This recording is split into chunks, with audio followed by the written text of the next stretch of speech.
So hey guys, first of all thanks a lot मेरे videos को इतना support और इतना प्यार देने के लिए। आप लोगों के कमेंट से मुझे और ज़्यादा हिम्मत मिली कि मैं इस सीरीज़ को आगे बढ़ा सकूं और अपना स्टोरी बता सकूं। और फिर मैं 2025 जनवरी से स्टार्ट करती हूँ। तो मैंने 2025 जनवरी अटेम्प्ट एग्जाम नहीं दिया था जेई का, क्योंकि नवंबर में मेरे पास उतने भी नहीं थे। 800 का फॉर्म होता है, तो मेरे पास इन रियलिटी 800 भी नहीं थे कि मैं जनवरी का फॉर्म भर सकूँ। ठीक है, तो इसलिए मैंने जनवरी जेई अटेम्प्ट में नहीं दिया। फिर जैन में मैंने फॉर्म भरा था अप्रैल अटेम्प्ट के लिए, तो वो फॉर्म भरा था क्योंकि मुझे पता था कि एटलीस्ट अप्रैल अटेम्प्ट देना तो इंपॉर्टेंट है ही, तो वो तो देना ही है। तो मैंने उसके लिए फॉर्म भर दिया था।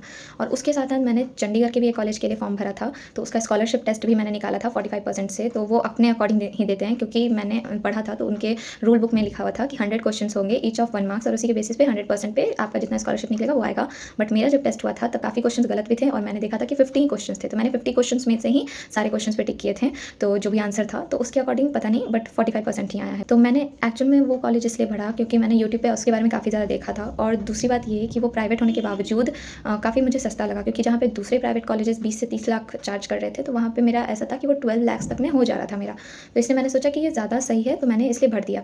और उसके बाद फिर मुझे यहाँ पे मैंने इनरोल भी उसमें कर दिया, और फिर रजिस्ट्रेशन भी जैसे तैसे हेल्प लेके मेरी मम्मी ने किसी से, और फिर रजिस्ट्रेशन मेरा हो गया वहाँ पे।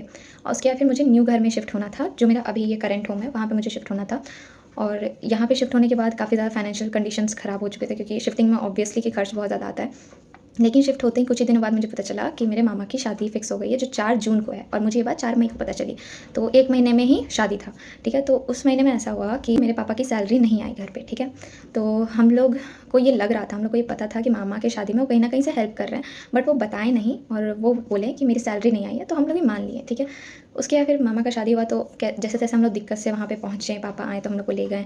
फिर वहाँ पे मैं शादी के हर टाइम, मतलब कुछ कुछ दिन पे कॉल्स आ रहे थे कॉलेज के कि आप आगे का रजिस्ट्रेशन कब करवाओगे, आपको कॉलेज आना पड़ेगा, मतलब चेक इन के लिए स्टूडेंट को जाना पड़ता है, तो इस सब चीज़ के लिए आना पड़ेगा। तो मुझे डर लग रहा था, क्योंकि यहाँ पे मेरा एडमिशन का टाइम है, और एग्जैक्ट मेरे एडमिशन के टाइम पे शादी, लाइक देखो जून में एडमिशन का टाइम होता है हर एक कॉलेज में बीटेक के, और उस टाइम में ही शादी था। तो मैंने बहुत बोला पापा को कि मेरा एडमिशन है तो वहाँ पे खर्च होंगे, बट मेरे पापा वहाँ पे खर्च कर रहे थे, और बिना बताए कर रहे थे लिटरली।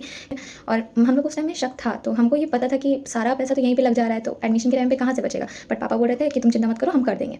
बट ऐसा नहीं हुआ। ठीक है, उस शादी में भी बहुत कुछ हुआ, तो उसके बारे में अगर बताने जाऊँगी सीरीज़ और लंबी हो जाएगी, लेकिन फिर भी फॉरगेट दैट। तो उसके बाद फिर हम लोग जब शादी से लौटे, फाइनेंशियल कंडीशंस इतनी ख़राब हो चुकी थी, मतलब इतना ज़्यादा अनस्टेबल हो गया था कि एडमिशन तो दूर, यहाँ पे हम लोग के खाने का भी खर्च नहीं हो पा रहा था अच्छे से।